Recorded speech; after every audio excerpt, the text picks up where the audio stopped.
A few headlines from the past 24 hours. First one from the Wall Street Journal. U.S.-Israel voiced conflicting views on future Palestinian state, exposing friction. Another one from France 24. EU presses Israel on two-state solution after war in Gaza. And finally, another one from the Wall Street Journal from yesterday. U.S. Arab allies push hostage release plan aimed at ending Israel-Hamas war. What do all of these headlines have in common? I'll give all the details coming up on In Focus.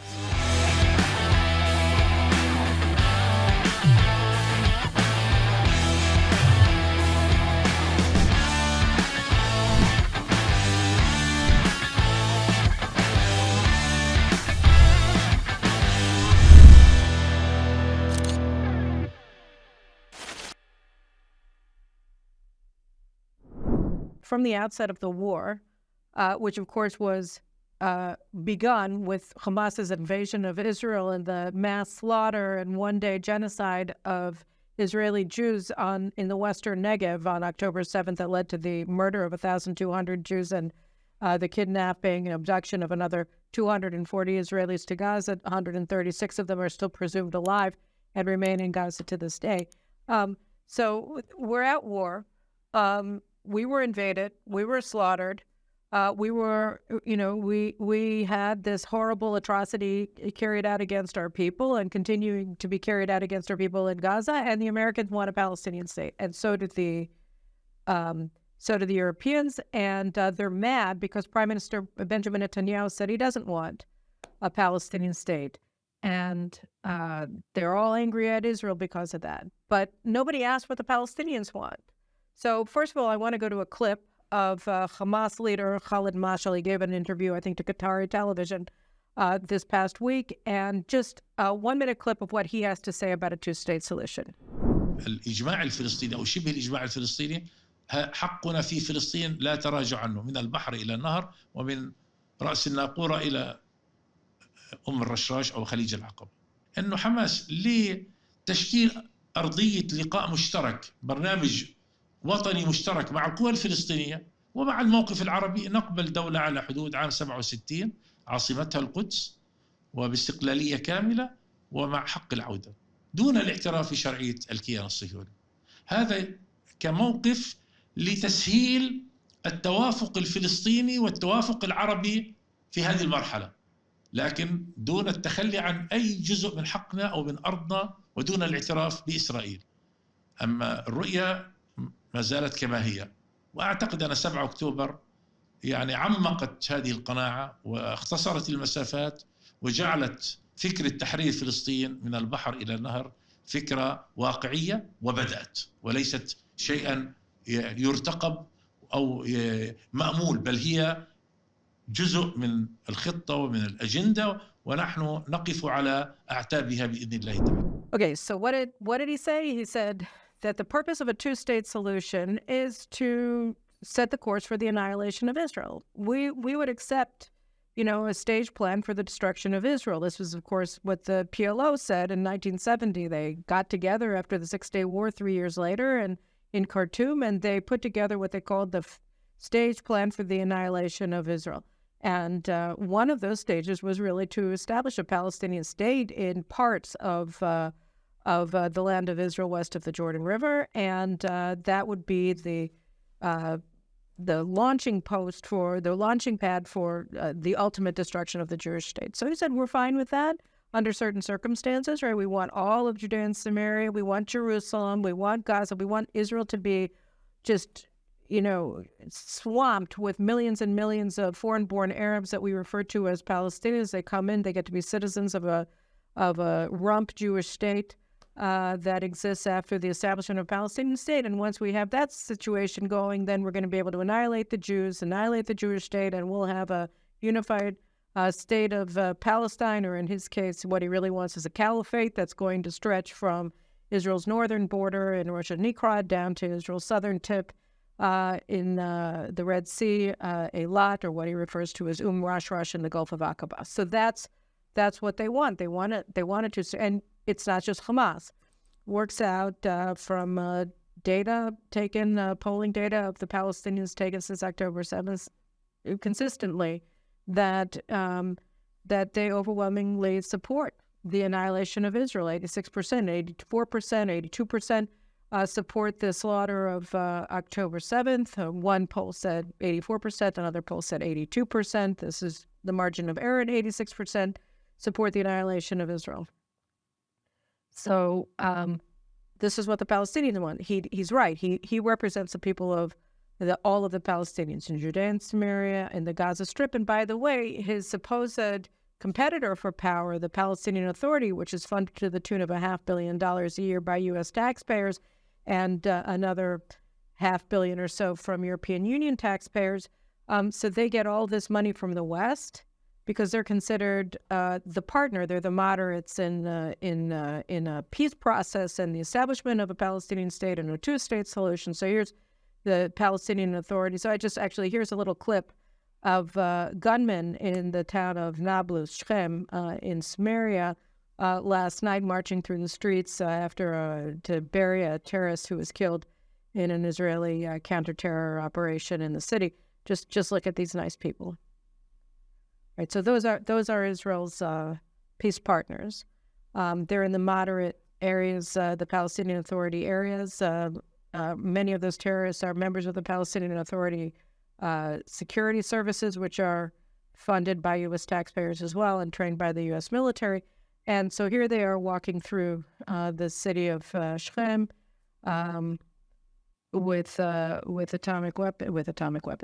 automatic weapons marching through the streets. And they want us all dead. Anyway, so that's them. But so 86% support Israel's destruction. And 68% said that their support for a two-state solution decreased after October 7th. And over 90% of them said that they're prouder to be Palestinians today after October 7th than they ever were at the past. So that what makes them proud is that thousands of people from Gaza, not just Hamas people, but thousands and thousands of so-called innocent civilians in Gaza invaded Israel and slaughtered Israelis and put Israeli babies in ovens, carried out gang rapes of Israeli women, mutilated their victims, abducted them to Gaza, etc. So they're prouder after that to be Palestinians than they ever were in the past. So that's them. And then the Palestinian Authority itself, they love Hamas. They love Hamas. Not only has nobody in the Palestinian Authority ever condemned Hamas for October 7th, they all support it. And in fact, after October 7th, Palestinian Authority Prime Minister Mohammed al-Shtaya said that he wants a unity government with Hamas, and that kind of fell by the wayside in the Western media. Nobody wanted to hear it. So I just saw this morning that Palestinian Media Watch put out a clip of the Fatah Central Committee member. Fatah is the ruling faction of the PLO, and it controls the Palestinian Authority. This man named Jibril Rajoub, he gave a speech. قل إخواننا في حماس إحنا أمام منعطف آن الأوان أن نلتقي على كلمة سواء ومن هون أنا بدعوهم باسم القيادة الفلسطينية وعلى رأس الأخ أبو مازن واللجنة التنفيذية لمنظمة التحرير الفلسطينية بنقول لهم تعالوا وابنوا مقاربة سياسية لها علاقة بمشروع الدولة وابنوا مقاربة نضالية لها علاقة بخيار استراتيجي قادر على حصد هاي الإنجازات اللي فيها تحول في موقف العالم منا ومن قضيتنا. اليوم احنا بنقول لإخواننا في حماس وفي حركة الجهاد الإسلامي الكورة في ساحتكم. So that's the Palestinian Authority. So the Americans are saying, Israel, you're going to be in trouble if you don't agree to have a Palestinian state. The European Union are saying they convened today, the foreign ministers of the European Union, to discuss the ramifications of Israel's rejection of a Palestinian state in terms of EU-Israel relations, because that's terrible. The Biden administration is really mad at Israel. There were reports that came out from NBC News last week that because Netanyahu opposes Palestinian statehood, that the Biden administration is now looking beyond Netanyahu, and they're trying to effectively overthrow his government, and bring in a leftist government in his place that's going to be malleable and agree to the American design to give the Palestinians a state. So the Palestinians don't want one, at all. They want to annihilate Israel. They're all unified around and behind Hamas in its effort to commit genocide. If they want a Palestinian state, if they'll accept a two-state solution, it's as a base to expand and complete their genocide of the Jews in the land of Israel. That's why they want that's why they would accept the American plan of a two-state solution. Again, it's part of the phase plan for the annihilation of the Jews of Israel, the state of Israel, the physical annihilation, the genocide, a much larger version of what we saw on October 7th. So that's what the Palestinians want. The Israelis don't want it. An opinion poll just came out last night that said, on Channel 14, direct polls, that said that in a representative sample of Israelis, including Israeli Arabs, so Israeli Arabs are 20% of Israelis, more or less, so 80% of the sample is Jews. They say that 63% of Israelis oppose a Palestinian state, 31% of Israelis support it, which means that you're talking about 75-80% of Israeli Jews oppose it. So this is the end. Like, there is no public support for a Palestinian state among Israelis anymore. 63% is overwhelming. That's 2/3. So why is that? Well, it's because, it's been the central argument animating Israeli society essentially for 50 years, but really for 30 years between left and right is, can we give autonomy? Can we give statehood to the Palestinians? Are the Palestinians an existential threat to Israel? Do they have an identity that isn't tied to their desire to annihilate Israel? Can we appease them with sovereignty, with money, with prosperity, with international legitimacy? Can we appease them, and then they'll live at peace with us? So that was really the issue that divided Israeli society more than anything else, and it expressed itself in many different ways. But that was the animating issue that polarized Israeli society for at least the past generation, and it hit a wall on October 7th. That is, that was when Israelis realized that no, the problem with the Palestinians, it's so the question was, is this a threat that can be appeased or not? So the left said yes, and that the enemy of peace wasn't just Hamas, it was Israelis on the right who refused to see that this was a soluble solution, that a soluble problem that you just solved by appeasing them, by giving them Judea and Samaria, by giving them Jerusalem, by giving them Gaza. And so the bitter enders, to use Obama's phrase here, were the Hamas on the one side and the Israeli right on the other side. And what the Israeli left in particular saw on October 7th was actually no. This was Palestinian society in general. It wasn't just Hamas. It was thousands of Gazans invaded Israel along with Hamas, and they kidnapped and they slaughtered and they raped all together. And then you see that 84 to 86% of Palestinians all over in Gaza and Judea and Samaria support what happened on October 7th. Over 90% of Palestinians say they've never been prouder to be a Palestinian than they have been since October 7th. Like, so this isn't a society that we can appease, because this is a society that commits genocide, that ascribes to genocide, that seeks genocide. So you can't have that. You can't give them a state. You give them a state, they're going to annihilate us. What they did on October 7th is going to look like a walk in the park, and what they want to do to us. So, you've had a very significant shift to the right, not only among people on the right who become, even more right, but actually people on the left. 70% of the Israeli left who voted for the parties on the left, this is from a poll that I've cited in the past that was carried out, I think, in November, said that they oppose a Palestinian state. They don't see any way of reconciling with the Palestinians in the foreseeable future. And of course they don't, because there is none. But here are the Americans and the Europeans saying, Israel, you have to accept a Palestinian state. You don't accept a Palestinian state, you're bad, right? You don't want peace. You're anti-peace. And, and then to buck this up, they're saying another thing. Tony Blinken said, I wrote about it in my last column in JNS. You should look at it online. He said, there is no military solution, right? And then to sort of buttress this claim, this absurd claim, this is a military problem. It has to have a military solution. Maybe we can't reach it yet. Maybe it's difficult to reach, but this isn't an economic problem. This isn't a social problem. This is a military problem. They just invaded us. They just slaughtered 1,200 Israelis. They just kidnapped 246 Israelis, and about 130 or so, 136 are still presumed alive in Gaza. We have to get them home. This is a military problem.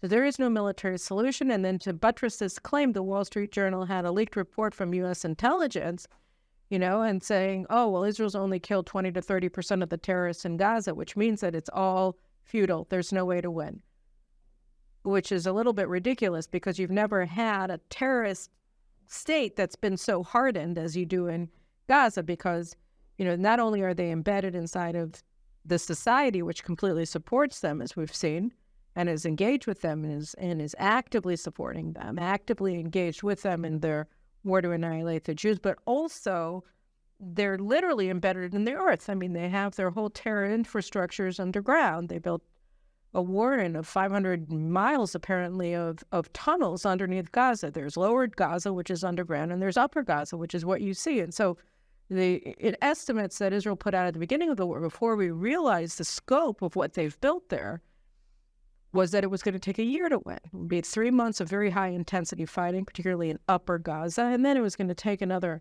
9 months or so of Sisyphic work to try to root them out underground. And this is something, by the way, that no military has ever even tried in the past. And here the IDF is doing. The Americans say, it's futile. So if it's futile, what is the United States saying? Well, you've degraded them enough, and now you have to leave in order to get your hostages back. So another Wall Street Journal article said on Sunday, well, now there's a proposal on the ground. It's the headline for this was, U.S. Arab allies push hostage release plan amid U.S. Arab allies push hostage release plan aimed at ending Israel-Hamas war. Now, how do you end it if Israel hasn't won it yet? Well, you force Israel to leave. You force Israel to be defeated. You compel an Israeli strategic defeat, and you do that by doing what? By turning the hostages being held in Gaza as the primary issue of the war. So you say it's not to eradicate Hamas that you're fighting this war. It's not because Hamas or the Palestinians generally pose a mortal threat to the Jewish state and to Jewish people in Israel and around the world, but rather that you just are there to get your hostages out. So you can't win because it's just futile. You're terrible. You don't know how to fight a war. You've only killed 20 to 30% of the Hamas terrorists, and so just give up and accept this three-phase plan to get your hostages back. And what is this three-phase plan? So let's just go through it. So this is what the Wall Street Journal said. The mediators against the Americans, the Egyptians, and the Qataris, and we have to remember that Qatar is Hamas, they're the same thing. The mediators have proposed a 90-day plan that would first pause fighting for an unspecified number of days for Hamas to first release all Israeli civilian hostages. Civilian hostages are holding a lot of soldiers too, while Israel would release hundreds of Palestinians that Israel has imprisoned, withdraw forces from Gaza's towns and cities, allow freedom of movement in the Gaza Strip, end drone surveillance, and double the amount of aid going into the enclave according to the plan. So what they're talking about here essentially is what? We have to realize Palestinians Israel is holding in its prisons aren't pickpockets. They're murderers. They're terrorist murderers who view themselves as soldiers in an army of jihad whose goal is the annihilation of the Jewish people. And so what the Americans and the Egyptians and the Qataris are suggesting is that in exchange, Israel has to quit the war, move out our units, end our operations, and let hundreds of these murderers out of our prisons, and they'll let our civilians out. Now, what about our soldiers? So in the second phase, I don't know how long it'll take until we get there, Hamas would free female Israeli soldiers and turn over the bodies of the hostages that they've executed, while Israel would release more Palestinians. Again, who are these Palestinians? They're murderers. They're soldiers in the army of jihad that murder Jews because they're Jews in order to advance their goal of annihilating the Jewish people. Again, that's who they are.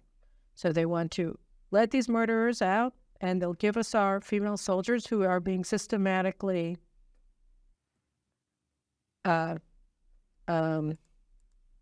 violated and tortured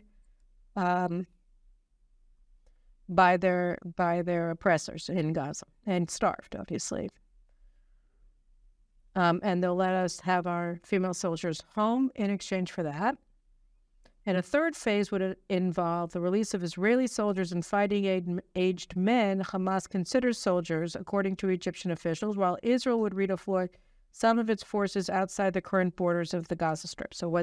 And we have to understand that among the terrorists, the Palestinians that Israel is holding in its prison are actually the murderers and the rapists who carried out the atrocities of October 7th. So it's not just the people, the old terrorists who have been in, prison for like a year or 20, but actually these are people who just committed acts of genocide on October 7th. So all of these would be let out, and then we would permanently remove our soldiers from Gaza. So that would be the end of the fight. Hamas would survive, Hamas would win, and we would lose, and we would come home after the strategic defeat in order to get, over a period of, several months, our soldiers and civilians out of Gaza were being held captive illegally in an act, it's a crime against humanity by Hamas. And so Bibi said no. Prime Minister Netanyahu said absolutely not under no circumstances. It will mean, if we take this deal, that all of our soldiers who were killed in Gaza died in vain. And it's just going to start the countdown for the next October 7th massacre of Israelis. It emboldens all of our enemies in Hezbollah in the north, Iran, the Houthis. We have a new jihadist army that I just saw a report is forming now in the Sinai Desert, and warning the Egyptian military not to interfere with them because they'll kill them if they don't allow these jihadists in the Sinai to kill the Jews. So that's Egypt. We have in Jordan. We also have militias that were trained by Hezbollah in Syria, who were now operating in Jordan and threatening the Jordanian military and trying to attack Israel from our eastern border. All of these will get just, like this massive shot of adrenaline and say, okay, go out, go out and slay, go out and massacre, go out and rape, go out and kidnap, because Israel just left. And the United States is trying to foment this by, not giving us steady resupply of arms, trying to condition everything on us not fighting to win, letting in this crazy humanitarian aid, which is just resupply to Hamas, and they know it and they can't even deny it, but they don't care. So all of this is going to that, humanitarian assistance to Gazan society, which is completely organized around the concept of genocide together with their brethren in Judea and Samaria. And the United States wants to give all of them a state. And to that end, they're trying to oust Netanyahu from power. They're looking to find somebody inside of the government. They found one in former chief of staff of the IDF, Gadi Eisenkot, who already gave an interview sort of very coincidentally timed with the American push to oust Netanyahu on Israeli television over the weekend, where he said that everything, it's just completely futile and we should leave, because the only way we can get our hostages out alive is if we end, and then we can always come back and kill them, later, right? So that was him, and so he's sort of the mouthpiece inside of Israeli politics for the Biden administration and, of course, for the EU. So they want to sanction Israel for not supporting our own genocide by saying that by not supporting the establishment of a genocidal Palestinian state that's organized solely around the principle of annihilating us, that we're anti-peace. They found Israelis who are demoralized and demoralizing. Gadi Eisenkot is also a bereaved father. His son Gal was killed in action several weeks ago in Gaza. So they have him. Then they're riding on his bereavement to try to force a strategic collapse of Israel in the face of Hamas's genocidal aggression in exchange for getting some of our soldiers and civilians perhaps out alive. And this is what they're doing. And then they're using the political forces that were trying to oust Netanyahu before October 7th, the left-wing insurrectionists, to try to force new elections in Israel as well. So you have this coming from outside, attacking Israel, saying that we're threatening an open breach in our relations with the United States because we don't support a Palestinian state. It's coming from the Europeans saying, we may end up facing economic sanctions from Europe because we don't support a Palestinian state. And then you have it from the internal opposition working with these external powers, essentially being working in if not in active coordination, then certainly in alignment with these foreign governments to demoralize the country. This is, by the way, the entire media is doing this, except for like 2 or 3 media outlets are saying it's all futile. Forget it. Just, we can't win. And Netanyahu is forcing us to continue fighting this futile war just because he doesn't want to face elections. So that's what Yediot Ahronot, Ma'ariv, Channel 11, Channel 12, Channel 13, almost all of the radio stations are all pushing this line that defeat is inevitable. There is no military solution. Netanyahu is only prolonging this because he hates us and he doesn't want to have elections because he'll lose and the left will rise to power. And then you have the Americans doing this. And then you have the Israeli people who are saying, what is this all about? We have to win.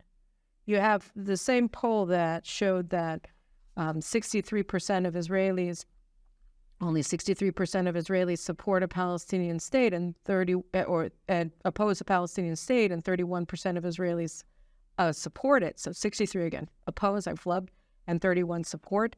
The same poll showed that, here, let me just find the numbers, that 65% of Israelis oppose a ceasefire or whatever you want to call it. And here, let me just get the numbers here.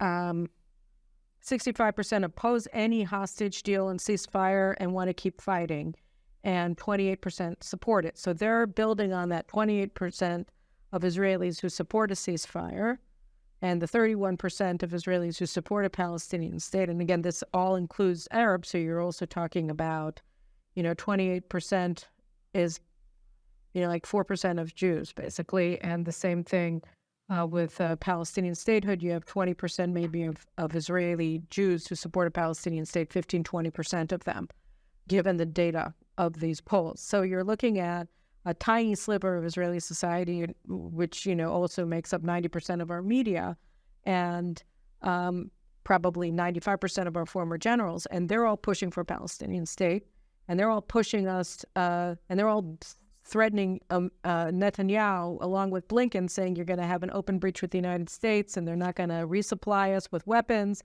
and it's all going to be a disaster if you continue to fight. But if you don't continue to fight, then Israel's going to be annihilated, because you're empowering people and armies and Iranian proxies in Iran that all are committed to the annihilation of the Jewish people. So you're faced with this impossible decision between defeat and continuing to pursue the war and having an open breach in relations with the United States. So that's where Israel is today, and for what? To push this idea that you need to give a state to a people that wants to, that exists, that organizes as a society around the sole principle of the genocide of Jews. Why is the United States government and why is the European Union saying that this is that's like the center of the Middle East policy? Why is it that they want to establish a state, which is clearly going to be genocidal, because it already is? Why are they doing this? So, they've been doing this for over 50 years. This has been the official position of the European Union when it was the European Economic Community back in 1973. Why? Well, at the time, you can say that it's because of the OPEC oil embargo, and they wanted to have good relations with the Arabs, and they wanted to placate them. And there was a lot of that to it. But there was also something else. And in the United States, it really started in the 1990s with the whole peace process. It became the sine qua non of American Middle East policy that you had to have a Palestinian state. You could say it started actually in 1970, immediately after the PLO passed the staged, plan for the destruction of Israel. But for like 50 years, this has been a very dominant, and for the past 30 years, the sole organizing principle of the American foreign policy establishment when it comes to Israel. You need a Palestinian state, even though it's very clear, and it certainly is clear since October 7th, that state is genocidal and it only exists to annihilate the Jewish state. So why are they continuing to do this? But, part of it, you could say, is inertia. Part of it is fear of China taking over in the Middle East and Arabs going to China instead of, maybe. But there's something else very evident here. The open subversion of the Israeli government, the humiliation of the Israeli military, where you're parsing out military aid, but first we have to give an accounting for every shell that we fired the previous day, and humiliating Israel on the global stage and everything else. This is not just because you're deluded into thinking that somehow or another somebody relevant wants a two-state solution, that the Palestinians, there's a constituency there for coexistence with Israel. It's not just about, that fantasy that hit a wall, on October 7th. It's not just that you need denying it. There's something very hostile here about the American attitude of this sort of foreign policy class against the Jewish state. You don't want anybody to win. You're doing absolutely everything to prevent Israel from defeating Hamas. You're trying to demoralize this at home by saying that we can't defeat Hamas. There is no military solution. You're trying to overturn our government in order to get a defeatist government to replace Netanyahu. And you're doing all of these things while, saying you're not going to give us the military support, not active support with your military, but just giving us the ammunition that we need in order to fight. And this is after you sort of forced us to close down our own production lanes by saying that we had to use all the military aid that you give us so nicely, right? Because you care about us in the United States. And also by emptying out the stores that you had sitting here for a rainy day of the ammunition and the weapons platforms that you need for the Air Force, for the ground forces to fight a war. You transferred it all to Ukraine in 2022. So, you put us into a position of utter dependence on the United States, and you're saying you're not allowed to win, and you should really lose. And the strategic goal of this war is to establish a state that's organized around the principle of annihilating your people, the same people who actually carried out a genocide against the Jews on October 7th. That's what we want. So that means that what we're really seeing at play here, first and foremost in the Biden administration, but also in the European Union and in other countries, is that there is a bigotry at the heart of their policy towards Israel. They don't want Israel to be a sovereign state. They don't think that Israel deserves the rights that every other country, from the Tonga to I don't know what, Thailand to Chile to any country in the world receives. Israel, we're not allowed to win. We're not allowed to feed our mortal foes. We're not allowed to live in security. We have to allow the establishment of a genocidal state on our borders, inside of our neighborhoods. We have to do all of these things because otherwise we're going to be accused of being anti-peace. This is like an apartheid policy towards Israel, where we're subjected to this standard that guarantees our demise. And you've sort of put the cards against us, stacked the cards against us, so that we're stuck. And the only thing that I can say is that the most heartening thing going on here is that the Israeli people just aren't going to take it anymore. And if Biden wants us to lose, he's not going to just face Netanyahu. He's going to face the Israeli people. On Thursday night, this evening, you have a mass rally led by the reservists who have been, let out of Gaza, and they don't want to go home. They want to go back into the battle because they understand that we have to win, and we're expecting a mass rally to take place on Thursday night against this. And you have the polls that show that, 2/3 of Israelis say absolutely no to a hostage deal that's going to require us to lose. So I think, that at the end of the day, what you're saying is that, okay, you want us to lose. The entire world is with you, apparently. You even have your useful idiots inside of Israel who are going to go with that because they hate Netanyahu so much they want to oust him, or because they're demoralized, or because of whatever reason. So they're working with you, but the vast majority of Israelis aren't going to take it, and it's not going to happen, and we are going to continue to fight to victory because, as Netanyahu said, we have to. We don't have any other choice. Because we can't allow what happened on October 7th to ever happen again. October 7th happened because we empowered them with this delusion that, maybe over time they would moderate, that they would find something else to, animate their lives other than their desire to annihilate the Jews. And we saw that, no, actually, the more prosperous they became, the more genocidal they became. And all the money that they received in international humanitarian assistance went to building their war in the lower Gaza, where they fight us from. So anyway, that's where we stand today, and I think it's very discouraging, but I'm heartened by the polling data. I'm heartened by the spirit of the Israeli people, and I think we all should be, because a lot rests on Israel's victory, not just Israel's survival, but really the survival of human freedom. Anyway, those are my thoughts, and I'll talk to you again next couple of days. Take care.